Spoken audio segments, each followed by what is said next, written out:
In 1938, Chrysler introduced the Imperial New York Special. It offered Imperial levels of luxury on the shorter 119-inch wheelbase, with its own trim. The engine was a 4.9-liter, 299 cubic inch straight 8, with a standard 110 horsepower and 122 horsepower optional. They were custom order only, with limited production for around $1,300.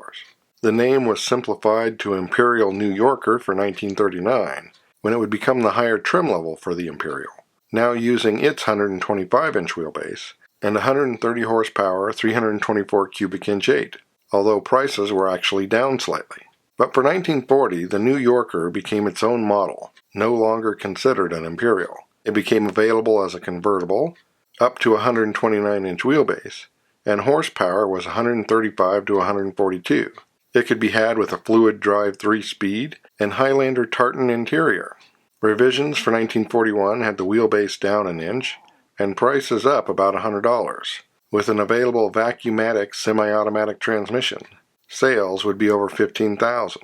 Front-end styling went a bit Art Deco for 1942, but production was cut short due to war restrictions, and the treatment was somewhat subdued when it returned in 1946, when a Presto-matic 4-speed semi-automatic became available.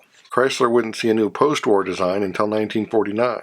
Styling was upright and considered stodgy, designed to have chair-height seating and headroom that allowed for a hat.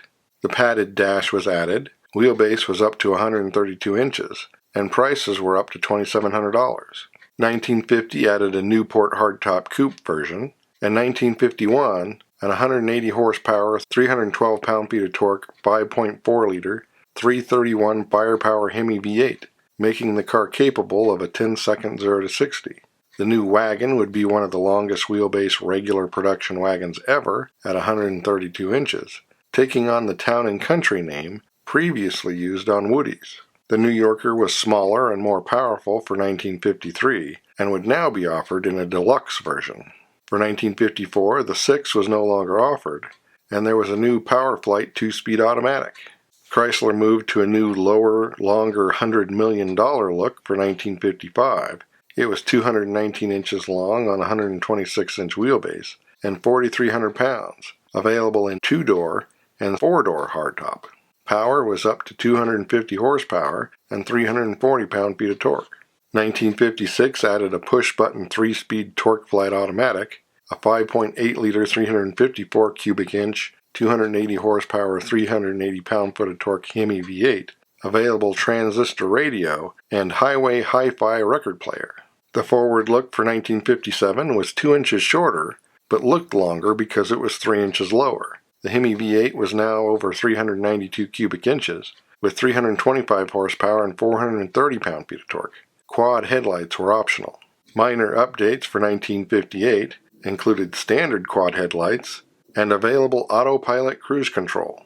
New Yorker styling for 1959 was supposed to resemble the previous year's Imperial, and the Hemi was replaced by a less expensive 413 Golden Lion Wedge. It had 350 horsepower, 470 pound-feet of torque, and although it was not considered a performance model, could still do 60 in 7 seconds and the quarter mile in the high 15s. Chrysler's moved to unibody construction for 1960, although they retained their forward look, more resembling the 300 than the Imperial. 1961 models got canted headlights and an available flight sweep deck or fake spare tire hump. Then they would be de-finned for 1962, before a significant restyle in 1963, although the only significant mechanical change would be a revised brake system that included the removal of the parking pole. The new C-body cars of 1965 included isolated subframes, and styling was once again Junior Imperial. The 413 carried over, wheelbase was down to 124 inches, and length remained about the same. Sales increased to nearly 50,000, but the 413 would be replaced by a 7.2-liter 440 for 1966, available in 350 horsepower, 480 pound-foot of torque base, or 365 horsepower TNT version, while the Town and Country wagon would now be considered its own line. Styling was updated for 1967 and included a new fast top version, but the recession meant that sales were down. Minor updates the following year included full-length rocker trim, so as not to be mistaken with lesser Chryslers. Then the Fuselage styling arrived for 1969, with a curvier, more muscular look, and a bumper that surrounded the grille. Changes for this period were few beyond annual trim updates, and the vent windows would slowly be phased out, one or two body styles at a time. Of course, there was the 1972 transition to net power ratings, and revised front-end styling for 1973, forced by new bumper regulations. The bigger, more formal-looking 74 models arrived along with the fuel crisis, now 225 inches long and 4,700 pounds, and they could be upgraded to a Brougham or a St. Regis, with opera windows. The 1976 models took on the front styling of the discontinued Imperial, giving the New Yorker a much-needed sales boost. 1977 added the lean burn system to the 440 with the intent of proving both response and efficiency. But the 440 became an option in 1978, with the smaller 6.6-liter 400 being standard, except in California and a few other places, which got a standard 5.8-liter 360. For 1979, the cars moved to a mildly revised version of the B-body used by the mid-size models, dubbed the R-body.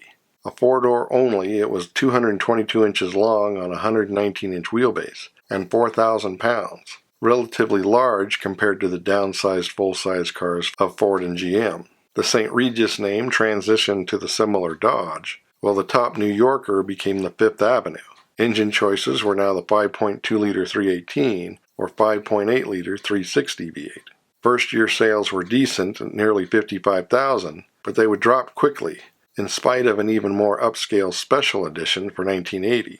This generation would only last 3 years.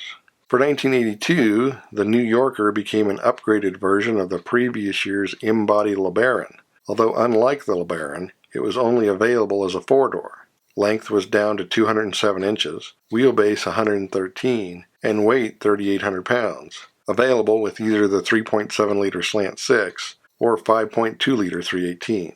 This version would be the New Yorker Fifth Avenue for 1983, and just the Fifth Avenue after that, as there was a new K-car-based E-body New Yorker that year that included such frippery as digital instrumentation and voice alerts. The front-wheel drive car used Chrysler's new 2.2-liter inline-4 with 101 horsepower and 123 pound-feet of torque, and was on a 103-inch wheelbase, was 186 inches long, and weighed 2,700 pounds. 1984 models gained an optional turbo and pillow seats, with the turbo raising horsepower to 140 and torque to 160. Features would increase pretty much every year, and the standard engine would be shuffled, becoming the 99 horsepower Mitsubishi 2.6-liter, and then the 100 horsepower Chrysler 2.5-liter for 1986. For 1988, its last year, the 2.2 turbo was the only engine, and turbo was added to the model name to differentiate it from the new New Yorker. Wheelbase was up an inch, length 8, and weight 500 pounds. It used a Mitsubishi 3-liter V6 with 136 horsepower and 168 pound-feet of torque, and anti-lock brakes were optional. Power was up slightly the following year to 141, and it would be the most successful year of the New Yorker, with sales over 100,000.